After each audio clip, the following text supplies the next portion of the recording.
আসসালামু আলাইকুম সুপ্রিয় শিক্ষার্থীরা, অ্যাডমিশন রিলেটেড আরও একটি গুরুত্বপূর্ণ ভিডিওতে তোমাদেরকে স্বাগতম। তো আজকে তোমাদের সাথে আলোচনা করব সরকারি বাংলা কলেজের সিআই ফর্ম তোমরা কিভাবে পূরণ করবে।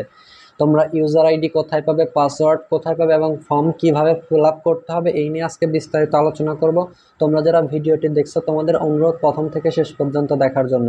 তো চলো ভিডিওটি শুরু করা যাক। শুরুতেই তোমরা যে কোনো একটি ওয়েব ব্রাউজার বা ব্রাউজার চালু করে নেবে মোবাইল বা কম্পিউটারে। নেওয়ার পর তোমরা সার্চ বারে গিয়ে লিখবে বাংলা কলেজ ইএমএস বা বিসি ইএমএস। তো লেখার পর তোমাদের সামনে ঠিক এমন একটি ইন্টারফেস শো করবে। তারপর তোমরা প্রথম যে ওয়েবসাইটটি ইএমএস লগ ইন, এইটাতে ক্লিক করবে। এইটাতে ক্লিক করার পর তোমাদের সামনে ঠিক এমন একটি ইন্টারফেস শো করবে। তো এখন তোমরা এখানে কোন ইউজার নেম দেবে এবং কোন পাসওয়ার্ড দেবে।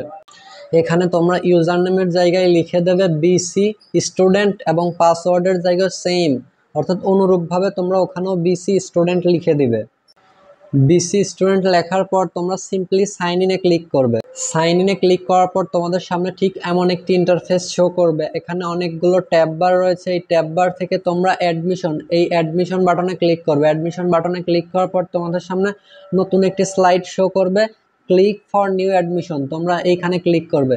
এইখানে ক্লিক করার পর তোমাদের কাছে অনেকগুলো ইনফরমেশন চাইবে। সেটা হচ্ছে তোমাদের select group, select department, admission role. Select গ্রুপের জায়গা তোমরা এখানে যেমন এইচএসসি, মাস্টার্স, অনার্স, তোমরা এখানে অনার্স দিয়ে দেবে। এবং তারপর সিলেক্ট ডিপার্টমেন্ট, এইখানে তোমরা যে যে বিভাগে ভর্তির জন্য মনোনীত হয়েছে অর্থাৎ সিলেক্টেড হয়েছে যে সাবজেক্টের জন্য, সেই সাবজেক্টটি এখানে দিয়ে দেবে।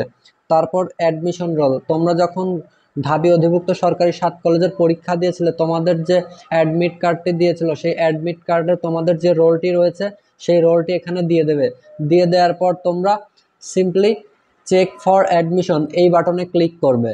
সবগুলো দেওয়ার পর সাবমিটে ক্লিক করার পর তোমাদের সামনে ঠিক এমন একটি পেজ শো করবে। এখানে তোমার নেম বাংলা এবং ইংলিশে দিতে হবে, তোমার ন্যাশনালিটি, স্টুডেন্ট বার্থ সার্টিফিকেট বা NID, student phone number, date of birth, quota থাকলে কোটার ইনফরমেশন দেবে, religion, blood group, gender, then তোমরা তোমাদের পিকচার দেবে। এখানে পিকচারটি 999 কেবির মধ্যে থাকতে হবে।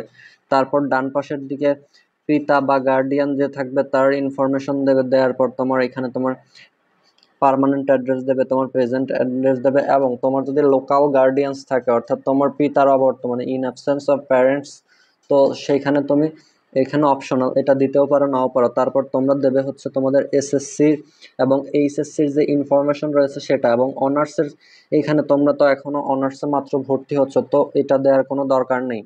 আর এখানে যে সাবজেক্ট সিলেক্ট, এই সাবজেক্ট সিলেক্টটি এখনো শুরু হয়নি। ইডেন কলেজের আগামীকাল অর্থাৎ 6 তারিখে আপডেট আসার পরেই তখন তোমরা সাবজেক্টগুলো দেখতে পারবে। তারপর তোমাদের সবকিছু ফিল আপ করা হয়ে গেলে এখানে তোমরা তোমাদের সাবমিট বাটনে ক্লিক করে সাবমিট করে নেবে। আশা করি তোমরা সম্পূর্ণ বিষয়টি বুঝতে পেরেছো। দেখা হবে নতুন কোনো ভিডিওতে। ততক্ষণ পর্যন্ত সবাই ভালো থাকো, সুস্থ থাকো। আল্লাহ হাফেজ।